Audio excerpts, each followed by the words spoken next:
Salut les filles. Alors ça faisait un petit moment que ça me trottait dans la tête de faire un truc avec du doré et du bleu. Ambiance feuillage d'automne mais version bleue quoi. Donc je trouve le résultat pas complètement à la hauteur de mes espérances. Bon cela dit il est très tôt ce matin, je suis tombée du lit donc là il est 9 h du matin. D'habitude je fais mes maquillages plutôt vers midi. Donc ça peut jouer. Voilà. Bon, enfin c'est quand même sympa quoi. Donc je vais vous faire le deuxième œil. Alors, j'ai pris pour commencer le Half Baked. L'idée c'était d'utiliser le Half Baked, le bronze, ici, et le contraste, ici. Je commence donc par le Half Baked. C'est pour ça qu'on prend une face d'un pinceau, parce qu'après je vais utiliser l'autre face pour prendre le bronze. Donc c'est pour ça que quand vous prenez du fard, balayez pas des deux côtés avec le pinceau, prenez qu'une face. Parce que l'autre peut vous servir. Et donc là j'ai mis aucune base. Je voulais voir comment ça allait tenir sans rien. Enfin je voulais voir, je sais que ça tient bien, mais je voulais voir ce que ça donnait sans rien. Et puis je savais que j'allais me galérer à estomper si je mettais une base surtout. Donc, comme je sais que j'en ai pas besoin, j'ai rien mis. Half Baked sur la moitié. De l'autre côté, le bronze sur le reste. Comme ça.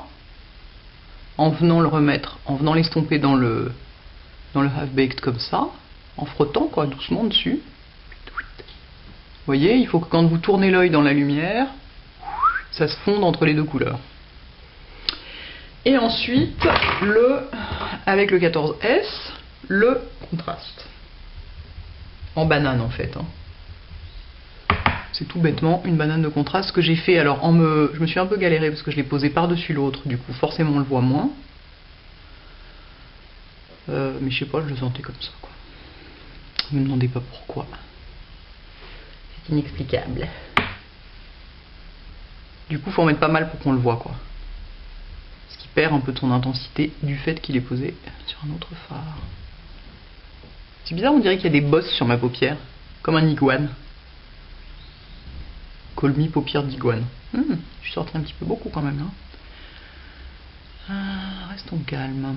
Voilà, j'estompe dedans, en fait ça s'auto-estompe quasiment. Et ensuite je prends, pour estomper le bord du bleu, je prends le 226. Mais vous pouvez prendre ce que vous estompez vraiment avec ce que vous voulez. Je l'essuie parce que je m'en suis servi aussi pour poser le highlighter. Voilà, tout. Et on va faire le dessous avant de terminer. Parce que sinon on a du mal à se rendre compte. Donc pour faire le dessous, j'ai pris mon pinceau carré là, le 212, qui est vraiment bien pour faire le dessous d'œil. Je commence par le bronze. J'en mets dessous, donc passez bien sous les cils. Sinon le fait de passer sur les cils, ça éparpille le fard. Toc, et par-dessus, j'ai mis du contraste. Je les ai mélangés en fait. À même la peau. Toc. Ah, c'est formidable, j'ai déjà les yeux qui pleurent. Pink. Hop, je termine bien droit là. Vous voyez, ça me donne la fin du maquillage du haut de faire ça. Et j'estompe. C'est un petit peu large mon dessous d'œil là. J'en enlève un peu. Et comme toujours en estompage, c'est remettre de la couleur, estomper, remettre de la couleur, estomper. Vous voyez, je pars bien droit. Ça fait comme un triangle qui part là au coin de l'œil. C'est plus joli. Je vais mettre tout de suite mon highlighter qui va être le Rice Paper. Avec ça aussi, parce que voilà, j'ai pas envie de m'emmerder. Hop. Et j'estompe les bords du bleu avec aussi, tant qu'à faire. Et je vais remettre un petit peu de bleu parce que ça manque un tout petit peu d'intensité. Je trouve. Où est mon pinceau à bleu? Hop. Ça manque un peu de relief là dans le coin.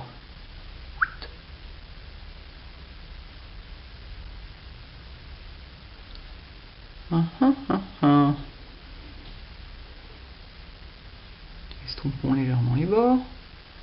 Il ne faut pas que je le fasse avec celui-là, ça va pas aller. Je le fasse avec le bord de celui-là. Voilà. ici on a du bleu qui vient un petit peu plus loin. Ouais.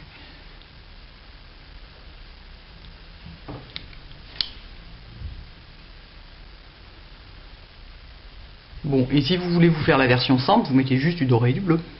Vous embêtez pas. C'est tout à fait faisable en plus simple.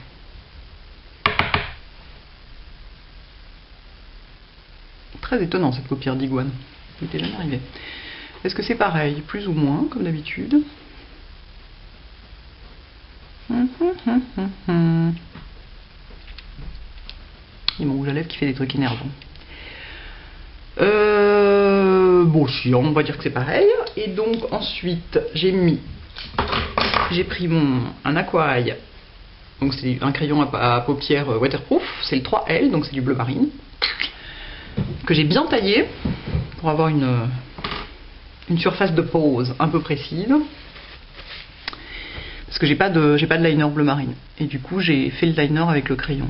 Donc c'est beaucoup moins facile de mon point de vue qu'avec un vrai liner. Mais là, j'avais pas le choix. J'avais pas la couleur que je voulais. Donc de temps en temps, je l'essuie sur un Kleenex, mon crayon, parce qu'il prend plein de doré au passage. Et donc il marque moins en bleu marine.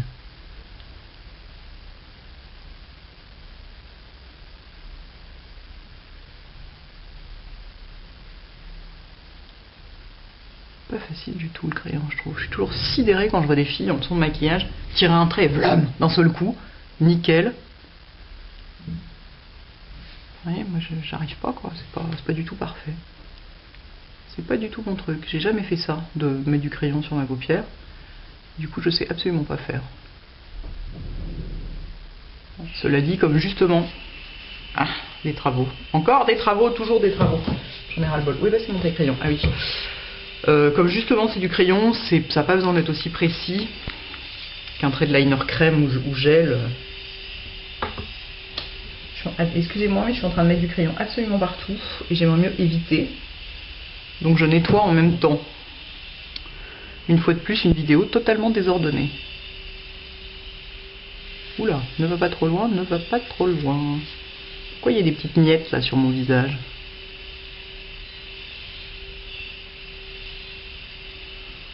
Bon. Le mieux étant l'ennemi du bien. On va peut-être pas trop insister. Pour éviter la cata intergalactique. Ah, c'est le poil que j'ai arraché qui repousse. Et qui fout la merde. Sale bête. Bon, on va dire que c'est pareil. Et je fais la même chose, j'en mets à l'intérieur aussi. En fermant l'œil. Allez, ce sera plus efficace. Voilà. Bien marqué.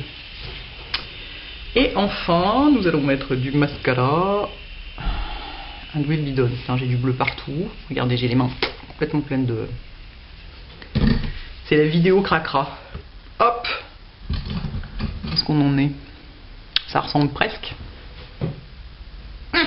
Il me manque de l'intensité de ce côté-là. C'est vachement important ça quand même. Mince. Si on n'a pas le coin externe bien marqué, il n'y a pas de relief sur l'œil, c'est pas intéressant. Je sais quand on fait un halo, tout est de la même couleur, mais justement là, c'est pas un halo. Donc c'est pas l'idée que tout soit pareil. Ah, j'ai réussi à me faire une tache. On va l'enlever une fois qu'elle sera sèche, comme d'habitude. Bon, mon rouge à lèvres n'a aucun intérêt. Enfin, j'avais pas envie d'un truc qui se voit trop, et en même temps je voulais pas complètement du doré, mais un petit peu quand même. Enfin bref, donc j'ai bricolé un machin en superposant deux trucs. Je suis pas complètement satisfaite. Enfin, en même temps, c'était difficile de faire des lèvres bleues et dorées. Là aujourd'hui, je vais juste chez l'ostéo. Ça se prête moyennement au bleu et doré. Mais alors, ça n'a pas du tout marqué dans l'œil mon truc. Alors, les aqua eyes, c'est un petit peu le problème. C'est que ça marque bien sur la paupière. Mais dans l'œil, des fois, ça marque pas sur la muqueuse. Je disais donc, avant d'être coupé, je vais repasser un coup de colle bleu marine MAC, qui est beaucoup plus intense. Ouais, ça c'est vraiment marqué. Voilà. Pareil de ce côté-là. Parce que ok, l'aqua eye, une fois que c'est posé, ça tient. Mais des fois, ça ne veut pas accrocher dans la muqueuse, parce que c'est pas fait pour. Je vais enlever ma tache de mascara qui est là, vous voyez. Donc je la gratte pour pas abîmer le fard qui est dessous. Hop, je fais juste ça. Ça marche aussi. Ça marche aussi. Ça marche aussi avec un coton-tige, mais faut faire gaffe à pas trop déborder quoi. Hop, hop. Où est-ce qu'on en est avec tout ça? Un petit peu large là, je trouve. Hop. Donc l'estompe mousse qui sert à enlever le maquillage, n'est-ce pas? Et donc pour le rouge à lèvres, j'ai du rouge à lèvres Make Up For Ever, c'est le 307, qui est un beige rosé avec un tout petit peu de paillettes d'or dedans, mais à peine. Et par-dessus, j'ai mis du gloss doré. Donc, voilà, mesdames. Bah écoutez, à vous, hein. Je tourne un peu pour que vous voyez, parce que selon la lumière, ça fait pas du tout la même chose. Bon, bah c'est pas mal. C'est pas à la hauteur de mes rêves d'insomnie, mais c'est pas mal. Bientôt les filles. Ciao.